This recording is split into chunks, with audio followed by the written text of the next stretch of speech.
आदाब दोस्तों, आप देख रहे हैं हर घर की आवाज। बड़ी खबर समस्तीपुर से है, जहां पुलिस ने देर रात एक बड़ी कार्रवाई करते हुए 13 भू माफियाओं और कुख्यात अपराधियों को गिरफ्तार कर लिया है। ये सभी करोड़ों की जमीन पर कब्जा करने पहुंचे थे। पुलिस ने मौके पर 4 मोटरसाइकिल और 5 मोबाइल भी बरामद किया है।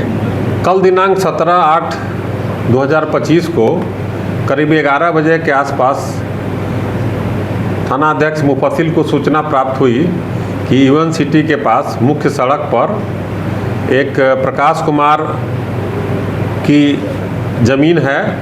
उस ज़मीन को कब्जा करने के लिए कुछ 30-35 लोग एकत्रित हैं जो हरवे हथियार से भी लैस हैं और उस गेट का ताला तोड़ रहे हैं।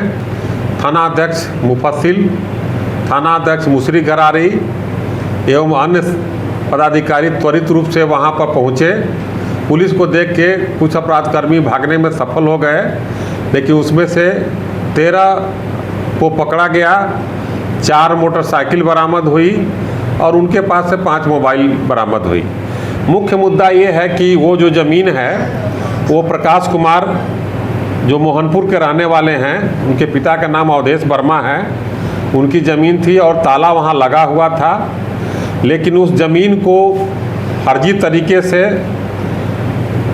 2 अपराधकर्मी अपने नाम से रजिस्ट्री करा लिए और उस ज़मीन को, जो करोड़ों की ज़मीन है, उसमें विवाद पैदा कर करके उस पर कब्जा करने का प्रयास किए।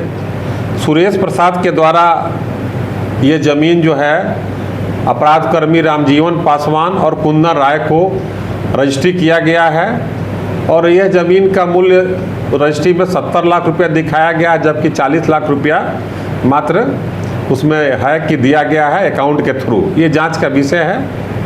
मुख्य मुद्दा इसमें ये आया कि कुछ सफ़ेद पोश भू माफिया हैं और कुछ अपराधकर्मी हैं जो इस ज़मीन को कब्जा करने के नियत से ऐसा प्रयास किए थे। और इसमें ये भी अनुसंधान में प्राप्त हुआ है कि इसमें कुछ ऐसे जमीन जो दस्तावेज में जो सिग्नेचर पाया गया है जिसका, इनका संबंध जेल में बंद अपराधकर्मी से भी है। तो ये प्रकार का जो ये एक षड्यंत्र कर रहे थे, साजिश कर करके जो ज़मीन कब्जा करने का एक हौसला बढ़ा रहे थे, पुलिस ने त्वरित रूप से कार्रवाई करते हुए ये नाकाम किया है। और इस घटना के संबंध में जो प्रकाश कुमार हैं उनके द्वारा प्राथमिकी दर्ज कराई गई है। तो उसमें सभी लोगों पर टोटल लगभग में 19 व्यक्तियों पर नामजद प्राथमिकी दर्ज कराई गई है एवं अन्य अज्ञात अभियुक्तों के विरुद्ध भी है। इसमें जो गिरफ्तार हुए हैं उनके मोबाइल में कुछ फोटोग्राफ्स और वीडियोग्राफ मिले हैं जो घटना के पहले एकत्रित हैं। उसके आधार पर चिन्हित कर करके अन्य अभियुक्तों की भी गिरफ्तारी सुनिश्चित की जाएगी, क्योंकि वो घटना के पहले आने के पहले वीडियोग्राफी फोटोग्राफी किए हैं। और इस प्रकार जो भू माफिया का यहाँ वर्चस्व फिर स्थापित करने का प्रयास किया जा रहा है, पुलिस के द्वारा त्वरित रूप से कार्रवाई करके तोड़ा गया है और इस पर विधि व्यवस्था संधारित रहे, शांति व्यवस्था बनी रहे, इस पर हम लोग लगातार नियंत्रण कर रहे हैं। कितने लोगों की गिरफ्तारी हुई? अभी तक कुल इसमें 13 लोगों की गिरफ्तारी हुई है। अन्य जो मुख्य अभियुक्त हैं उनके लिए छापामारी की जा रही है। बहुत जल्दी इनको गिरफ्तार कर करके सलाखों के पीछे। सत्ता से जुड़े लोगों की भी बात आ रही है।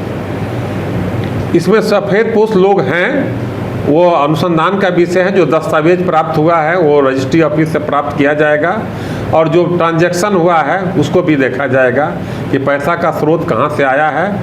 और जब अगर अपराध अर्जित संपत्ति है तो उस अपराध अर्जित संपत्ति पर भी नए कानून के तहत जो भी भू माफिया होंगे, जो आपराधिक लोग होंगे, उनकी संपत्ति जब्त करने की भी कार्रवाई की जाएगी। किसी के पास से कोई हथियार बरामद हुआ है? हथियार बरामद नहीं हुआ है, लेकिन ये बात सत्य आई है कि ये लोग हथियार लेकर के वहाँ जुटे थे।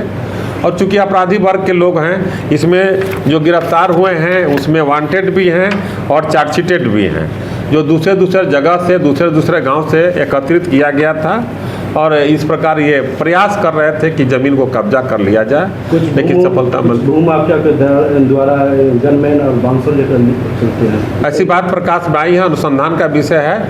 हम लोग CCTV और फुटेज हम लोग खंगाल रहे हैं, कार्रवाई की जाएगी। इसमें जेल में योजना बनी थी क्या कब्जा करने?